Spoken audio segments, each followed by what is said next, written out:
kanya rin ito makikita. So, ibig sabihin nito kapatid, hindi pa na-discover ni Albert Einstein yung atom ay sinabi na sa Quran. Napatagal ng 1,000 years mahigit na sinabi na sa Quran. Yung pangalawa, yung sinabi ni yung Big Bang Theory ni Charles Darwin.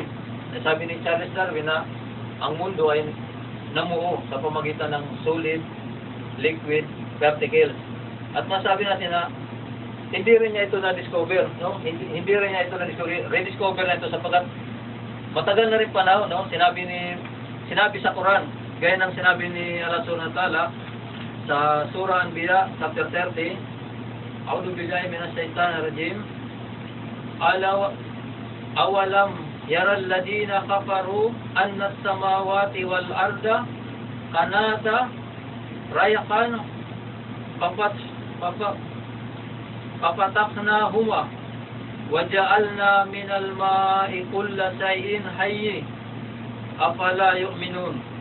Sabi ng Rasulullah Ta'ala, hindi baga na pagmalas ng mga hindi sumasampalataya na ang kalangitan at kalupaan ay magkadikit noon bilang magkabuklod na piraso, at saka namin pinaghiwalay yaon at nilikha namin mula sa tubig ang lahat ng nabubuhay na bagay, hindi baga sila nananampalataya. No?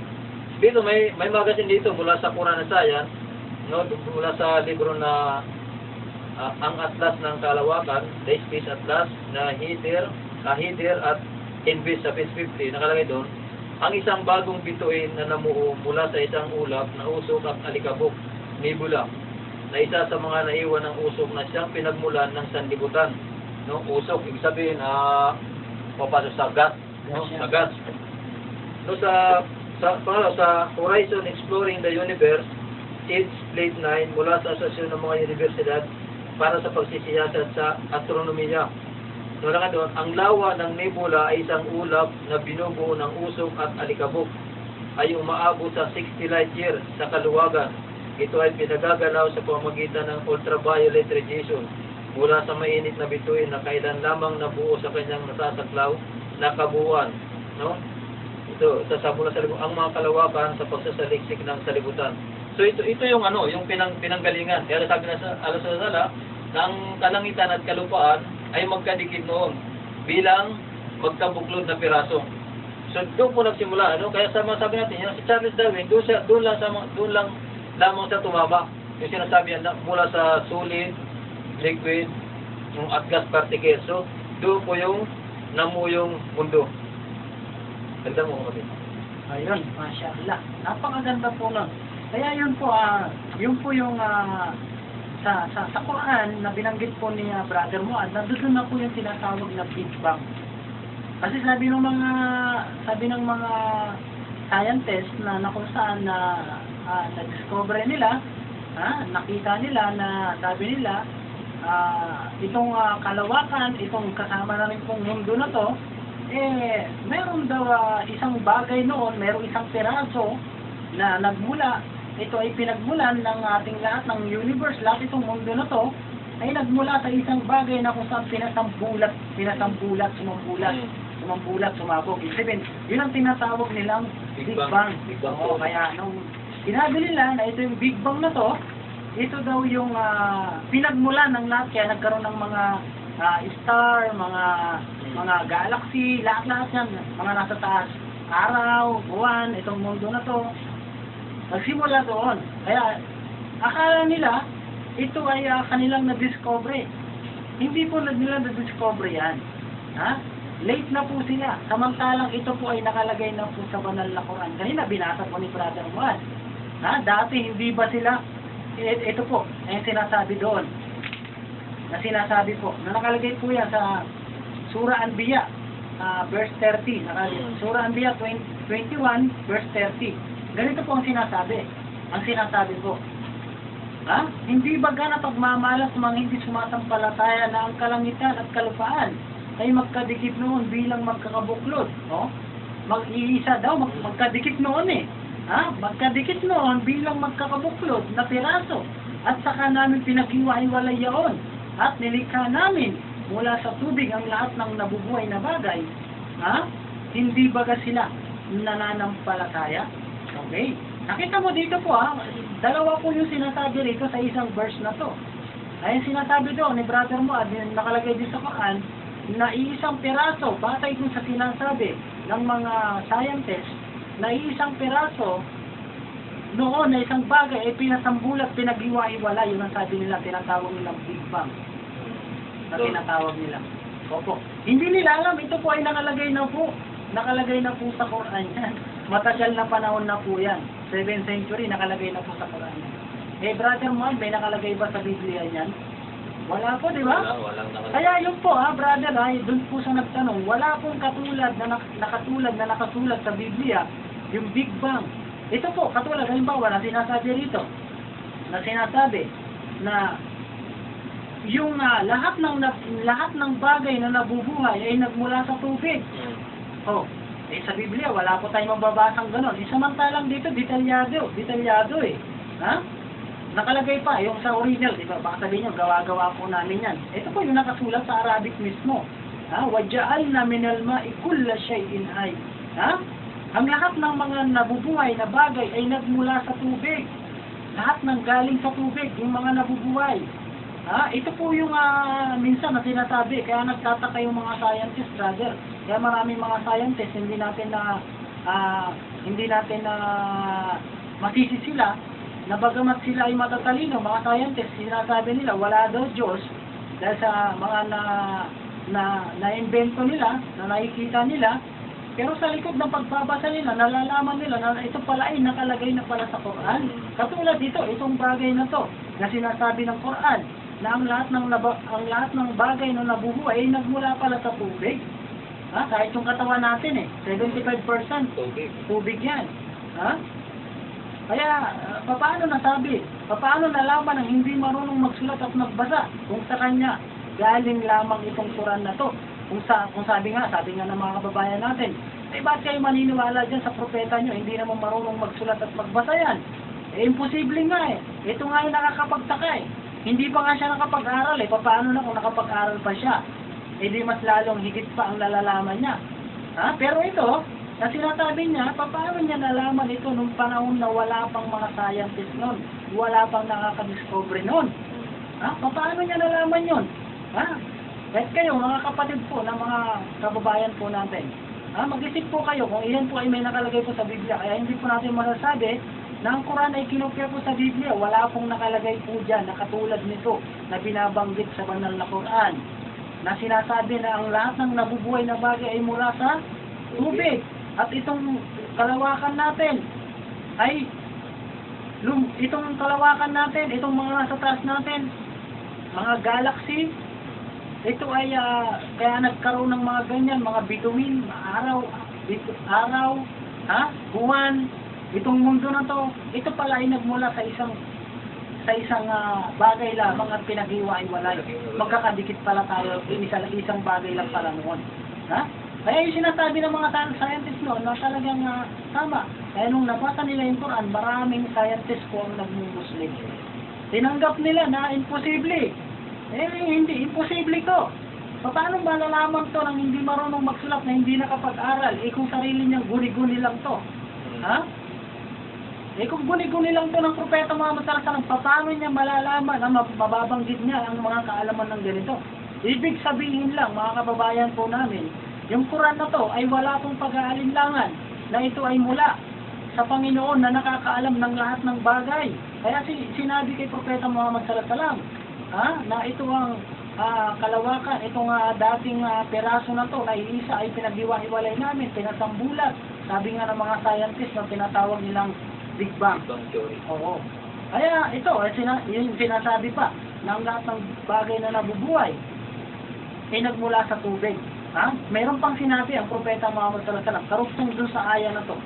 Sabi pa nga niya rito, nakalagay po yan sa, ibababa niyo lang po yung sa Surah chapter 21, Anbiya, verse 33. Yung kanina 30 po yun, ngayon 33 po ito. Ganito po yung sinasabi dyan, dito po sa Surah 33. Sa ayat 33, nakalagay po yan. Surah Anbiya, chapter 21, verse 33. Sabi rito, wa huwa alladhina khalaqal layla wan nahara wasyamsa wal qamar kullun fi falakin yasbahun. Ibig sabihin, sabi rito, at siya ang lumikha ng gabi at ng maghapon, at ang araw at ang buwan, ang bawat isa ay nasa orbit. Ang orbito, pag-inog na lumulutang, Masya Allah. Imposible po talaga, mga kababayan po natin, mga kapatid po natin. Ang sinasabi po rito, sa banal na Quran, na yung araw, yung buwan, lumulutang po, na mayroong sarili silang orbit. Ha? Paano po nalaman ang hindi marunong magsulat at magbasa yan? Ha? Sa Biblia, alam niyo po ba kung ano nakalagay doon? Na itong buwan, yung araw. Ha? Ayon nga sa Quran, yung buwan, kapatid na buwan. Yung buwan ay walang sariling ilaw ito. Reflected light lang siya, mayroon. Pero sa Biblia, mababasa po natin na ang buwan ay mayroong sariling liwanag. O, ito po yung pagkakaiba, ha, brother, doon sa nagtanong. At sinasabi niyo, yung Quran ay kinopya dito sa Biblia. Bakit ang nakalagay dito sa Quran, yung buwan ay meron siyang liwanag na mula lamang sa araw. Ito ay reflected light lamang. Hindi po sarili niyang liwanag. Samantalang sa Biblia, ang nakalagay doon, yung buwan ay may sariling liwanag. O, magkaiba po yun, mga kapatid po natin, ha? At ito po yung sinasabi rito, na malinaw na sinasabi na ang araw, yung buwan ay lumulutang na may sariling orbit po yan. Masya Allah, nakalutang. Paano nalaman? Siguro naman na nung panahon, wala pang spaceship noon, wala pang aeroplano noon, at walang lalong telescope noon. Kailan si Hubble lang naka-discover ng teleskopyo, kaya nasilip nila yung nasilip nila yung kalawakan na itong araw pala, yung buwan, lumulutang pala. Pati tayo, yung mundo na to, lumulutang din pala. Kaya dyan tinanggal si Galileo Galilei. Oo. Kaya yan po yan, mga kababayan po, para dun po sa nagtanong. Ito imposible po yan na masasabi ng hindi marunong magsulat at magbasa. Hindi natin masisisi yung mga matatalinong tao, mga pantas na tao na kung saan nagsaliksik ng kaalaman, nalaman nila ang Islam, nalaman nila yung Quran, nakita nila na imposibleng malaman ito ng Propeta Muhammad sallallahu alaihi wasallam. Ito lang yung dalawang aya pa lang na binabasa natin.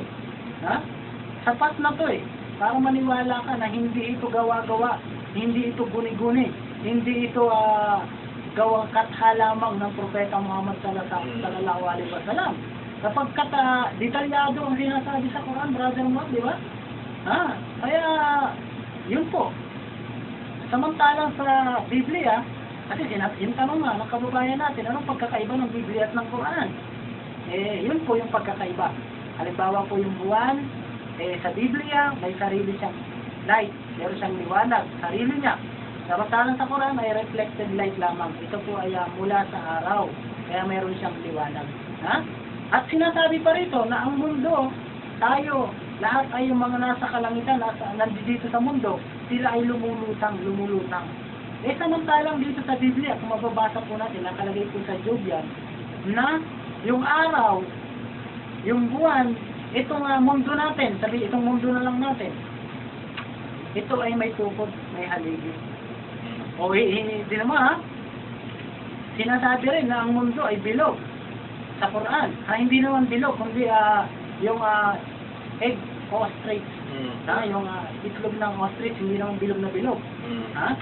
Hindi po. Kasi ang nakalagay po sa Biblia ay kwadrado naman po Paano po? Magkaiba po yung yung egg ostrich at saka yung doon sa kwadrado na batay nakalagay sa Biblia. Magkaiba po yun, kapatid. Yun po yung pagkakaiba ng Biblia at ng Quran. Isa rin po yun, na ang mundo ay walang tukod. Yan po ang nakalagay sa Quran. Tapos sa Biblia naman, ang mundo ay may tukod. May mga haligi. Opo, yun po yung pagkakaiba. Kaya, yun po yung isa sa mga tinalakay natin na nawa, nagkaroon kayo ng nasa inyo po yung pagpapasya, doon po sa nagtanong po nating kababayan. Bahala na po kayo kung nasa inyo po yun. kung anong paniniwalaan nyo. Kami po ay nagbabasa lamang. Nagtanong kayo sa amin, ito po yung obligasyon namin para naman ipaalam sa inyo yung katotohanan. O di, dagdagan pa natin, medyo may oras pa tayo. Brother Moore, baka meron kang gustong idagdag. Dito sa Surah 23 Al-Mu'minun. 12 to 14 to pero iyan natin dito sa pagkakalikan ng tao sa aya number 14 na lang, no? Yung sinabi nito ni Allah Subhanahu wa Ta'ala, isa po sa mga hiwaga ng Quran, no? Sabi nito, "A'udzu billahi minash shaitanir rajim. Tsumma khalaqna nutfata 'alaqata fakhalaqna al-'alaqa mudghatan fakhalaqna mudghata idaman fakasawna al-idama lahman thumma anshanahu khalqan akhar fatabarakallahu ahsanul khaliqin." No, sabi rito, at pagkatapos tungkol po to sa yung tao sa sinapupunan, no? At pagkatapos ay ginawa namin ang nutfa, no, na isang kimpal, isang makapal na piraso ng namuong dugo. At pagkatapos ay ginawa namin ang kimpal na isang maliit na tambok ng laman. At pagkatapos ay ginawa namin mula sa tambok ng laman ang mga buto. At pagkatapos ay binalutan namin ang mga buto ng laman. At pagkatapos ay aming nilikha siya bilang bagong nilikha o tao. Kaya't papurihin si Allah ang pinakamuhusay sa tagapaglikha. So dito kapatid, sinasay siya rito kung ano yung nangyayari sa kung paano namumuhay isang bata, no, isang tao, mula sa nutfa, yung namuong dugo, no, hanggang sa parang naging yung parang fetus na, parang ganon. No, at pagkatapos ginawa namin ng kimpal na isang maliit na tampok ng laman, at pagkatapos ay ginawa namin mula sa tampok ng laman ang mga buto, no? At pagkatapos ay dinalutan namin ang mga buto ng laman, at pagkatapos ay aming nilikha siya bilang bagong nilikha, no?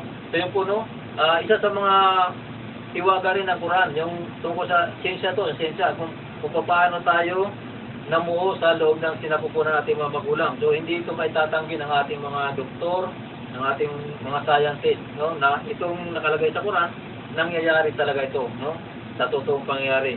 Base na rin sa pag-aaral ng ating mga scientist o sa mga doktor, no. So isa rin po ito sa mga sabi natin hiwaga o himala ng Quran, na kung saan hindi kayang ipaliwanag ito ng isang tao, isang propeta na kasakatuhan ni Propeta Muhammad sallallahu alaihi wasallam, na hindi hindi marunong sumulat at hindi rin po siya marunong bumasa. Paano nga naman niya ipapaliwanag ang siyensya sa kapanahonan niya, no, sa isang lugar, disyerto, na hindi mo naman talaga walang alam, no, walang alam maliban lang sa pangangalakal, no. So malabo talaga mangyari na sabi natin na gawa-gawa lamang ang Quran ng isang tao, no. Alam na sabi nila na ito'y gawa lamang ni Propeta Muhammad, no, na sa sarili lamang. So ito po ay nagpapatunay na hindi ito kayang gawin ni Propeta Muhammad sallallahu alaihi wasallam kung sa sarili niya lang. So masana ito ay mula sa naglikha sa atin, sapat kung sino po yung lumikha, siya po yung nakakaalam, no? Siya yung nakakaalam. Tulad itong mundo to, ang lumikha siya Allah Subhanahu wa Ta'ala, siya yung nakakaalam nito kung paano niya ginawa. Siya yung magsasaysay nito kung paano niya ginawa. Yung tao, paano niya ginawa, no? Ano yung bawal, ano yung pupwede sa atin, no? So yun lang po, kapatid. Masyaallah. So yun po, alhamdulillah. Imposible nga naman talaga, di ba? Imposible nga malaman ito, mga ganitong kaalaman, nang hindi marunong magsulat at magbasa, na hindi nakapag-aral. Lumaki siya sa disyerto. Walang mga doktor doon, diba? Nung panahon na yun, paano niya nalaman na yung bata pala, yung nandun sa sinapupunan ng magulang natin, ng nanay, bakit gano'n? Detalyadong sinasabi nga. Pero wala na tayong oras, medyo nakubos yung oras natin, pero alhamdulillah, doon sa nagtanong sa atin, mag-text lang po kayo kung ano po yung mga katanungan ninyo. Wala pong problema dyan, sasagutin po namin yan nang abot po ng ating makakaya. So yun po, alhamdulillah. Medyo magbasa din po tayo ng mga tanong dito. Meron po mga katanungan dito na kung saan nang sa ganun, sagutin din natin. Opo. Sabi rito, 0927 0917. Sabi niya, ako po si Ram Reyes. Ako po ay isang Katoliko. Nalilito ako kung si Kristo ba ay Diyos na nagkatawang tao o siya ay anak ng Diyos at siya rin ba ang Diyos. So sabi niya, yung kababayan natin, sabi niya, si Ram Reyes, sabi niya, sabi niya, ako po ay nalilito eh. Ako ay isang Katoliko. Nalilito ako kung si Kristo ba ay Diyos, nagkatawang tao, o siya ay anak ng Diyos, ha? At siya rin ba ang Diyos Ama? So yun, ha? Tatlo yung tanong niya, brother, ha? Sabi niya, nalilito siya kung siya ba ay nagkatawang taong Diyos, si Kristo. Pangalawa, siya ba ay anak ng Diyos? Pangatlo, siya rin ba ay ang Diyos Ama? So yun yung tatlong tanong niya, ha? Si Brother Ram Reyes. Katoliko daw siya, litong-lito na daw siya. Eh, kahit nga ako, kapatid, nalilito rin sa mga tanong mo. Hindi ko rin talagang, parang hindi ko talaga tayang, paano nga ba nasabi kung siya ba yung anak ng Diyos, ay Diyos, o ano ba talaga? Tatlo yung gumugulo sa utak niya eh. Kasi sabi nga niya, ito, basahin ulit natin. Ako po si Ram Reyes. Ako po ay isang Katoliko. Nalilito ako kung si Jesu Cristo ba ay Diyos na nagkatawang tao. Yun na. Una, si Jesus ba ay nagkatawang tao? Diyos na nagkatawang tao. Oo, Diyos na nagkatawang tao. Pangalawang tanong niya, siya ay anak ba ng Diyos? O, yan yung pangalawa. Siya ba ay anak ng Diyos? O, pangatlo, siya rin ba ang Diyos Ama? Ayun, yun yung tatlong tanong niya. So, inshallah, sa susunod na linggo, brother, tatalakayin po natin ang mahaba-haba at malalim-lalim yan. So, inshallah, sa susunod na linggo, abangan nyo to. Yung katanungan po ng kababayan natin na to. Ito po yung tanong niya, tatlong tanong niya. Nalilito daw siya eh. Katoliko siya, nalilito siya. Kung si Kristo ba ay Diyos na nagkatawang tao, o siya ba ay anak ng Diyos, o siya ba yung Ama? Si Jesus din ang Ama. So, yun. Brother mo, medyo wala na tayong oras. So, meron na lang tayong 5 minuto. Magsasagawa na po kami ng mag-greet. So, inshallah, brother mo, sagutin mo itong papayawan mo yung kababayan natin na nagtanong na to. Si Brother Ram Reyes. Siguro, bigyan lang natin ng hindi ko kasi sa Bible na lang, yan natin na. Kapatid, sabi kasi doon sa Bible, sa Hosea, sabi niya, ako'y Diyos at hindi tao. So, siya lang isasama natin doon sa unang tanong na sabay yung Diyos na nagkatawang tao. Sabi niya, siya ay Diyos at hindi tao. No? So, mababasa po natin sa Bible yan na siya ay Diyos at hindi tao. So, sabi mo, malabo talaga, malayong malayo na siya ay magpakatao, maging tao. Sapagkat sinabi niya, siya ay Diyos nga at hindi tao. So, malabo. Sa unang tanong, malabo. Talagang malito talaga yan. Pero sabi ko sa'yo, malabo gawin ng Diyos yun na siya ay magpakatao. Sapagkat ang tao, kanya lamang nilikha. Siya po yung manlilikha at ang tao, kanya lamang nilikha. Hindi po siya pwedeng pumaris sa kanyang mga nilikha. No, sa Diyos na manlilikha, ang tao, kanyang nilikha, paparis ba siya sa mga nilikha niya? So, hindi po gagawin yan. Hindi po gagawin ng isang tagapaglikha yun. Pangalawa, sabay, anak ng Diyos. So, malabo rin po na magkaroon ng anak ang Diyos. No? Malabo po yan. Sa Quran, sabi niya sa Quran, sabi niya, Qul huwallahu ahad. Sabihin mo, Muhammad, ang Diyos ay nag-iisa. Allahus samad. No? Wala siyang katulad. Lam yalid, walam yulad. At siya'y hindi nagkaanak at siya'y hindi ipinanganak.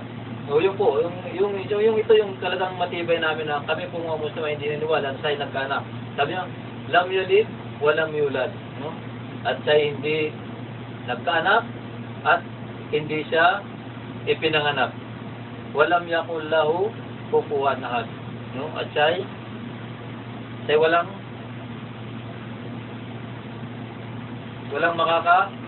makakapareho. Walang katulad. No? So yun po, mga kapatid, no?